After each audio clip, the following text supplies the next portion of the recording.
Hello and welcome back to Marketing 404. I'm Joe Edwards, and as ever, I'm joined by Scott Reese. Howdy.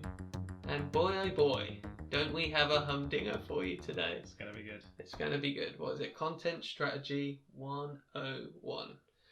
And I personally, huge believer that people engage with content, not channels.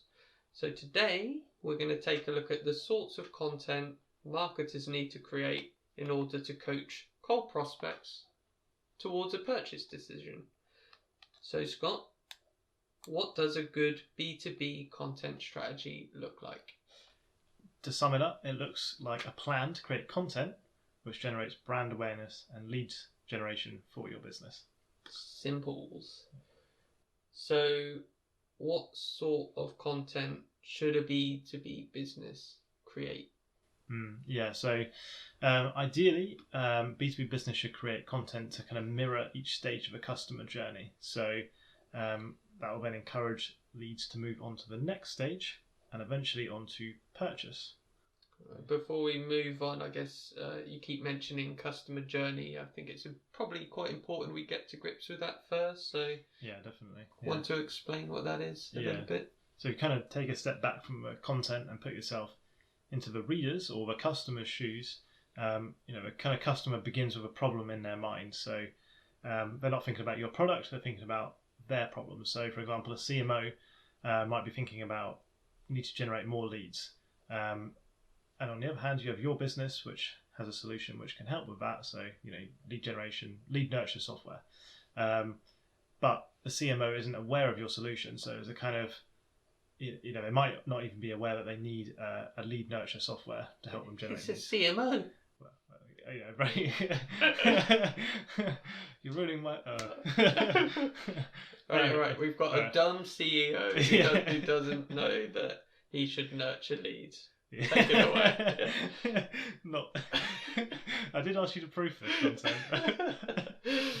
All right. So that, at an early stage, they're thinking about how to generate more leads, and you kind of want to guide them towards that to your solution. So, you would kind of write content which takes them through the three main stages of a customer journey, from early awareness of lead nurture through to consideration of lead nurture solutions, and ultimately deciding on buying your lead nurture software.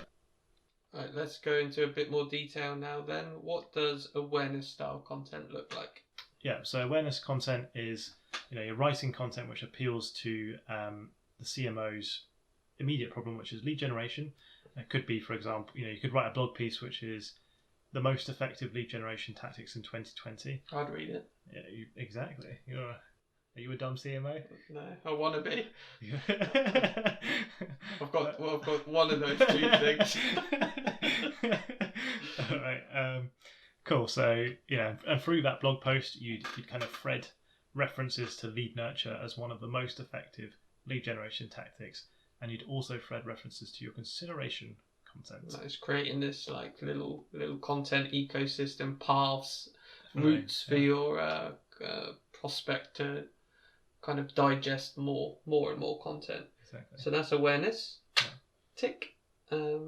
Consideration. Talk to me.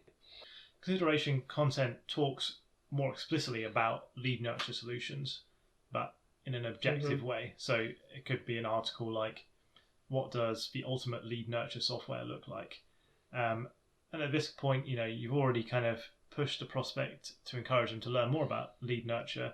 And by educating them about lead nurture in general, not necessarily your solution, you're building trust with that prospect, and you're educating them about lead nurture solutions and why they would need one. And you're also kind of throwing in mentions occasionally to your own lead nurture software and pushing them towards that decision content. Mm-hmm. The final piece then, decision content. How does this help the customer?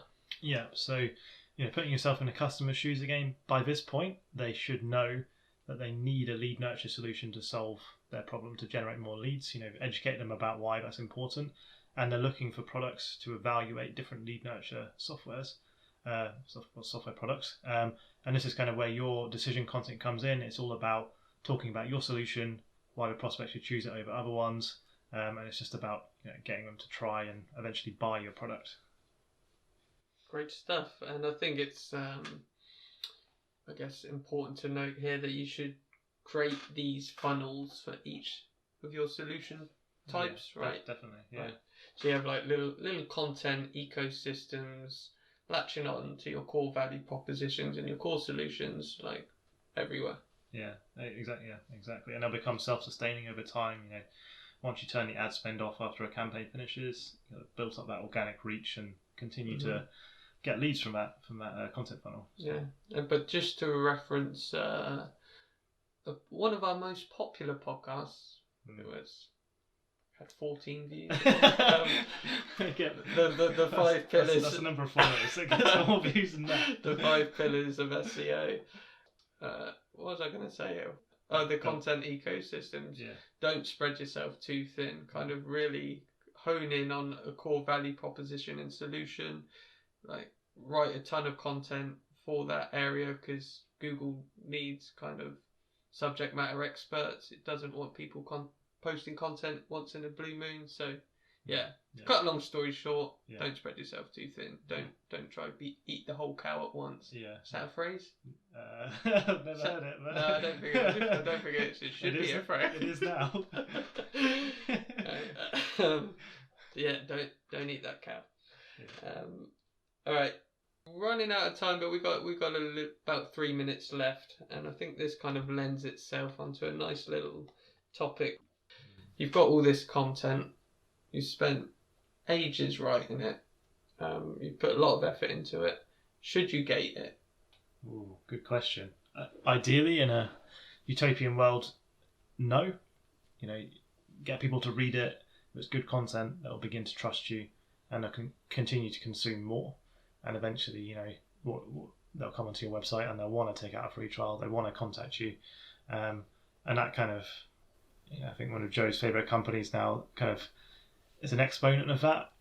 Drift. They talk a lot about conversational marketing, which is that ungating your content, building up trust, getting them onto your website to talk to Drift. So yeah, that's a big bit of a new movement going on. Nice phrase I like to push for this is, well, not phrase, but how I like to think of it is, what's the easiest way to boost my content conversions? Take away the form, and then you'll get 100%. Yeah.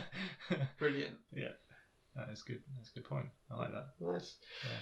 All right, we are running out of time now. So finally, you've written all this content.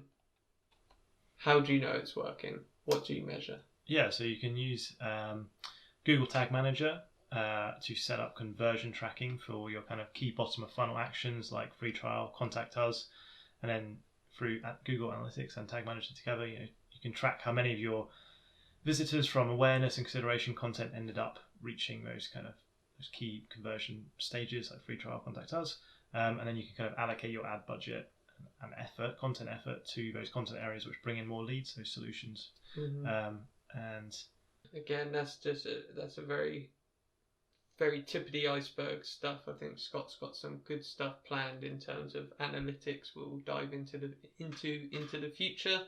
But unfortunately, we're facing the challenge we always face with our 10-minute podcasts. We're running out of time. So Scott, any last words? So just to say that your measurement of your content strategy doesn't end with free trial submission. It goes on beyond that. So looking at how many of those free trial submissions became customers and started paying you money, because that is what marketing is all about, right? It's getting paid customers into your business, loving your product, and keep coming back to buy more. So yeah, thank you for listening. We'll see you at the next episode.